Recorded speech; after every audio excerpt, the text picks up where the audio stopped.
So today we're talking about solving multiplication inequalities using algebra tiles. This is positive x and negative x, positive 1 and negative 1.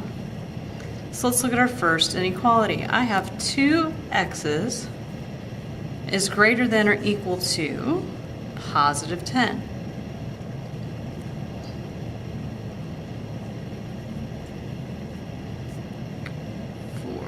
Five, 6, 7, 8, 9, 10, 10.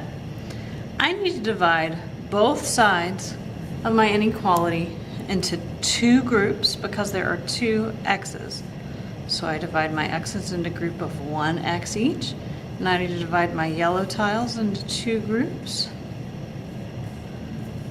And I find that in one group of x, there are 1, 2, 3, 4, 5 yellow tiles, or 5 positive. Let's see how that looks mathematically. I took both sides of my inequality and I divided it into two groups, and 1x is greater than or equal to positive 5. Let's look at our next problem. I have 4x is less than negative 8. So I have my 4x's, and I know that's going to be less than negative 8. Negative 8. So I'm going to divide my x's into 1 in each group, and I have 4 groups of 1x. I divide my negatives into 4 groups, and I see that there are 2 negatives for every 1x. So I had 4x is less than negative 8. I divided both into 4 groups, and I wind up getting x is less than negative 2 because there are 2 red squares in each group. I have negative 3x is greater than or equal to negative 9. 7, 8, 9. So I'm going to take both sides and divide it into 3 groups. So I have 1 negative x in each group. And I'm going to divide my negative 9 into 3 groups. And I see that when I do that, I have 1 negative x equaling negative 3. So we took both sides and we divided it into 3 groups, and I'm left with 1 negative x is greater than or equal to negative 3. When we divided in integer operations, we said we couldn't have negative groups. So I can't have a negative group of an x. I need to have a positive x. So when I deal with inequalities, the way that I do that is I multiply the entire inequality by negative 1. Really what that means is I flip everything in that inequality to the opposite side. So my negative x becomes a positive x. My greater than or equal to becomes less than or equal to. And my negative 3 becomes a positive 3. So I got negative x is greater than or equal to negative 3. I need the opposite of every piece of that inequality.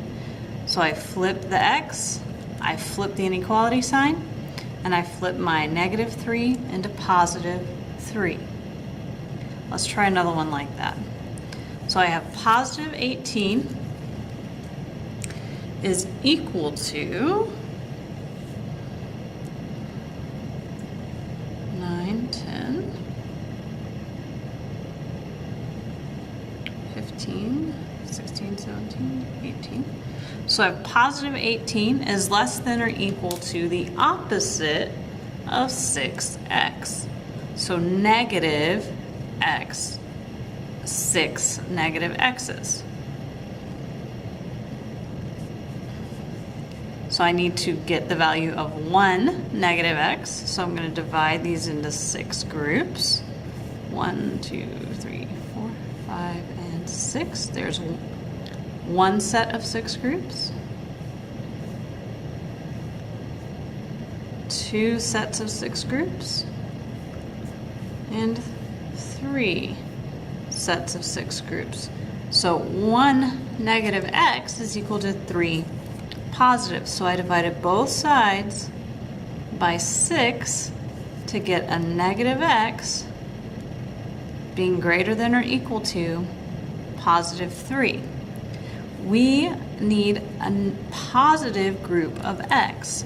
So we're going to take the entire inequality and multiply it by negative 1. So I do the opposite of positive 3, and I get negative 3. I'm going to do the opposite of less than or equal to, which gives me a greater than or equal to, and the opposite of negative x, which gives me positive x. So when we divided our 18 into 6 groups, we found out that 3 positives is less than or equal to 1 negative x.